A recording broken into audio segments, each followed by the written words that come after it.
Welcome, 8th graders. I am so pumped to be with you today. Okay, let's jump right in. Today, we're taking your writing from just everyday opinions and transforming it into absolutely undeniable explanations.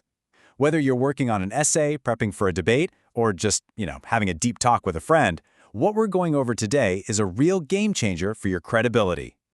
Here's our agenda for today's explainer. We're hitting the power of proof, checking out the 4 key steps, seeing evidence in action, getting your writing mission, and wrapping up with what it means to be a godly learner. Let's do this! Section 1. The power of proof and why evidence matters. So ask yourself honestly right now, if you just toss out a random thought with literally zero backing, why should anyone, adults, teachers, friends, why should they pay attention? It's kind of a tough question, right? An opinion without proof is really just a thought floating in the air.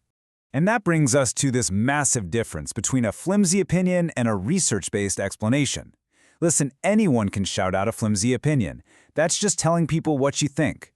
But a research-based explanation, that shows exactly why your ideas have a solid foundation. You're bringing reliable evidence to the table, and that builds massive credibility and earns profound respect. Now, building this credibility isn't just some neat academic trick to get an A. It's actually a biblical command. 1 Peter 3:15 tells us to always be prepared to give an answer, doing so with gentleness and respect. Being prepared means doing your homework, knowing your facts, and standing firmly behind your words. To fulfill that command, here's what you'll master today.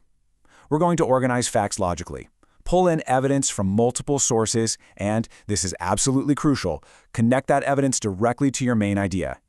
Moving right along to Section 2, the 4 key steps. This is your blueprint for success. Okay, I want you to memorize these 4 steps because this is literally your ultimate writing formula.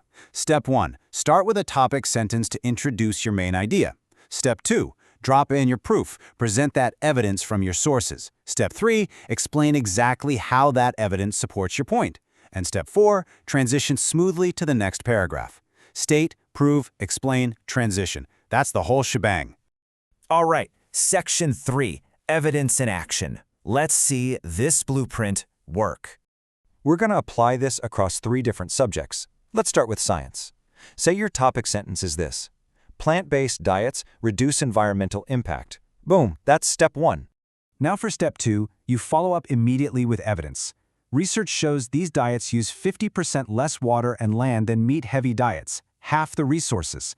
Then comes step 3, the explanation. You explain that this massive drop in resource use protects our natural habitats. You've just proved exactly why your topic sentence is true. Let's try history. For your topic sentence, you claim the printing press totally revolutionized education in Europe. Your evidence? Well, literacy rates completely doubled within a century of its invention in 1440. Then, your explanation connects the dots. You point out that this massive spread of accessible knowledge led straight into the incredible cultural explosion of the Renaissance. Finally, let's look at faith and service. Your main idea here is that volunteer work fundamentally strengthens community bonds.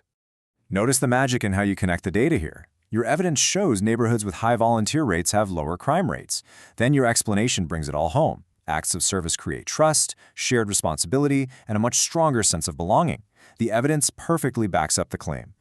Section 4, your writing mission. Time to put it all into practice. All right, I want you to go ahead and pause this explainer right now to write down these 5 assignments. This is where you get to show off your skills. You'll write a science paragraph, answer a history question using 2 sources, explain the value of credibility, practice a smooth transition, and then powerfully connect a biblical principle to a real-world event using solid research. You are totally ready for this. Finally, Section 5, the godly learner. Wisdom over intelligence.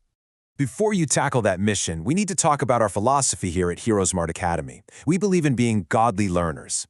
You see, education without morality can actually hurt people. If you're super smart but lack a moral compass, that's a problem.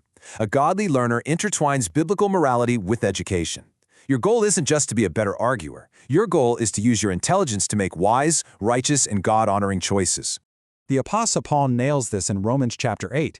Keeping your mind spiritually centered leads to life and peace. We absolutely want you to pursue academic excellence with all your heart, but that brilliant mind of yours must always be anchored in truth and wisdom. So I'll leave you with this question to chew on. How will you use your newly sharpened communication skills to honor God today? The world is desperate for voices that are clear, well-researched, and full of truth. So go out there, use your blueprint, and ask yourself how your perfectly explained words can bring truth to God's kingdom. Have an amazing time with your writing mission, 8th graders. I'll see you next time.